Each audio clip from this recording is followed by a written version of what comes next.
Information continue sur Radio J, 6h21. On se réveille ensemble jusqu'à 9h ce matin et encore de nombreux rendez-vous. Et ce matin, dans ce contexte de tensions sécuritaires et d'attentats, notre invité est Jacques Benilouche, journaliste franco-israélien. Bonjour Jacques. Bonjour à vous. Merci beaucoup d'être avec nous ce matin sur Radio J. Alors on parle de cet attentat terrible encore en Israël, le 6e en un mois et demi. 3 morts, des hommes âgés environ de 40 ans qui laissent 16 enfants, 16 orphelins derrière eux. Ça a été assez terrible. Qu'est-ce que vous inspire ce matin cet attentat, surtout après ces belles cérémonies du Yom Ha'atzmaut, la fête d'indépendance de l'État d'Israël? Jacques Benilouche est avec nous, sera avec nous dans quelques instants. On a perdu la liaison. Eva Soto, donc on peut revenir. Ah, vous êtes là, Jacques. Oui. Je vous posais la question, qu'est-ce que ça vous inspire justement alors qu'Israël vient de connaître un jour d'indépendance très heureux? Oui, je voulais d'abord dire que le temps s'est mis de la... Nous sommes tristes et le temps est triste. C'est une journée assez difficile et c'est aussi assez difficile parce que l'attentat s'est passé dans une ville religieuse. Ça a été le même cas avec Bnei-Brak, où il y a eu un attentat. Alors on peut se poser 2 questions. Pourquoi les villes religieuses sont visées? D'abord, il faut savoir que Elad est une ville nouvelle qui a été construite à la limite de la ligne verte. On est à 2 kilomètres à peine des villages arabes de Cisjordanie, donc c'est très facile pour eux de venir, de passer la frontière et de repartir. Et la question se pose, pourquoi on a ces attentats dans ces villes religieuses? Il y a une raison très simple d'abord. Il y a une raison parce que les terroristes peuvent facilement se déplacer. Moi, je connais Elad, je me suis déplacé. C'est une ville, je dirais, noire. Tous les gens sont en caftan noir. Et donc, c'est facile pour un terroriste de me prendre un caftan, un chapeau noir et se déplacer dans la ville. Et c'est ce qui a dû se passer. Et puis, il y a une deuxième raison, c'est que le gouvernement israélien a autorisé les anciens officiers, a autorisé les soldats qui ont fait partie des unités d'élite de porter une arme. Il leur a même conseillé de porter ces armes. Ce qui fait que quand il y a un attentat, ils peuvent réagir immédiatement. Le problème, c'est que dans ces villes religieuses orthodoxes, il y a peu de gens qui ont fait l'armée et peu de gens qui sont armés. Alors c'est facile pour les terroristes de se sauver. Parce que s'il y avait 2 ou 3 personnes armées, ils n'auraient pas pu se sauver comme ils l'ont fait, à pied surtout, à pied. Alors voilà, c'est pour ça donc que les terroristes ont compris qu'il fallait s'attaquer aux religieux et que c'était des proies faciles et surtout en plus qu'ils traversent très facilement la frontière et qu'aujourd'hui on sait où ils sont. Ils ont 2 choix, soit de continuer à combattre et à ce moment-là ils seront abattus, soit alors de se rendre comme ceux qui avaient fait l'attentat à Dizengoff, ils se sont rendus, et à partir de là, l'armée a des principes, on ne tue pas quelqu'un qui se rend. Alors donc voilà, on sait que de toute façon, la mort va être au bout du chemin pour ces 2 terroristes. En tout cas, on constate encore une fois, Jacques Benilouche, que ces 2 terroristes sont originaires de la ville de Jenin, véritablement un bastion du terrorisme palestinien. Absolument. C'est là, il y a eu un film sur ça, on le sait, mais on sait que Jenin est le bastion du djihad islamique.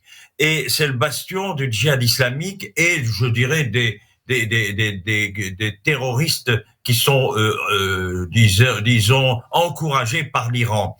Alors, le Hamas n'a pas revendiqué, contrairement à ce qu'on croit, n'a pas revendiqué, il a salué. Mais avait appelé aussi à commettre des attentats. Il a salué. Voilà, il a salué, mais il n'a pas revendiqué parce qu'il sait que ça peut lui coûter très cher.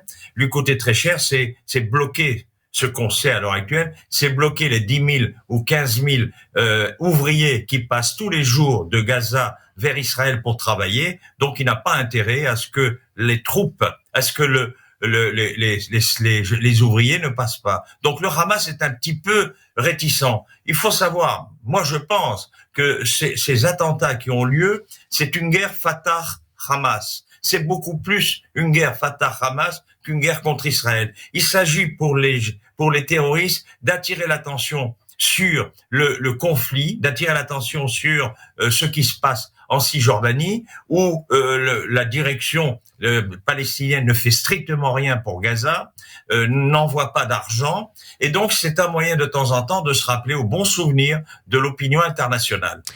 C'est un petit peu, je dirais, l'objet de ces attentats. Alors, il nous reste 2 minutes, Jacques Benilouche. Eva Soto a une question pour vous.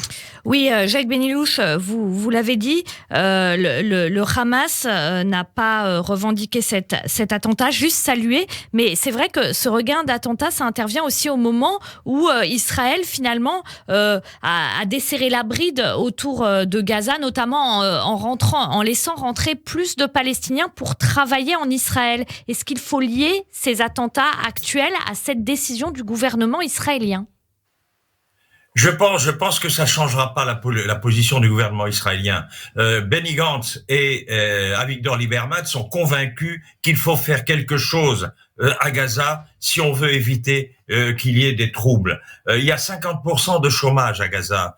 La population crève la faim, et donc les Israéliens ont fait le choix de permettre à des gens de rentrer en Israël. Quand il y a 10 000 ouvriers qui rentrent en Israël, c'est 40 000 familles qui vivent compte tenu des salaires qui sont donnés en Israël. Et donc, ils estiment qu'on doit aider plutôt que de sanctionner. Alors, c'est pour ça que le Hamas est timide. Il a simplement revendiqué, il n'a pas revendiqué, mais il a simplement salué. Il est forcé de faire cela. Mais en fait, il n'adhère pas à ces attaques. Il sait que on ne peut plus continuer à attaquer Israël avec des roquettes, avec des attaques. Eh bien, c'est le Hamas qui par ces cellules dormantes, il y a beaucoup de cellules dormantes en Cisjordanie.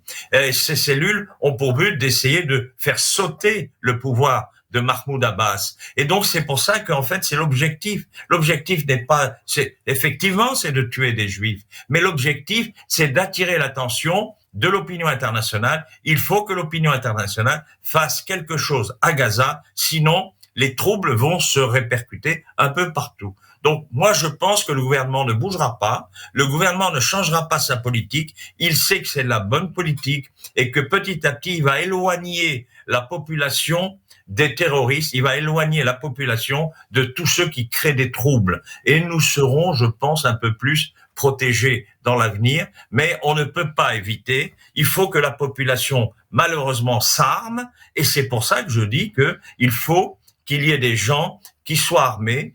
J'étais récemment dans un petit village, les gens étaient armés. Ce sont d'anciens officiers, mais ils sont armés. Et si jamais quelqu'un s'amuse à faire le malin, il est immédiatement abattu. La mort est toujours au bout du chemin de ces terroristes. Eh bien, merci beaucoup pour toutes ces précisions ce matin, Jacques Benilouche. J'en profite pour rappeler qu'on peut vous retrouver sur votre blog Temps et Contre-temps, des analyses de la politique israélienne, de la société israélienne également. Merci beaucoup, Jacques Benilouche. À très bientôt sur Radio J. Merci à vous. Merci. Merci à vous. Radio J. Le 6-9. Il en a fait radio.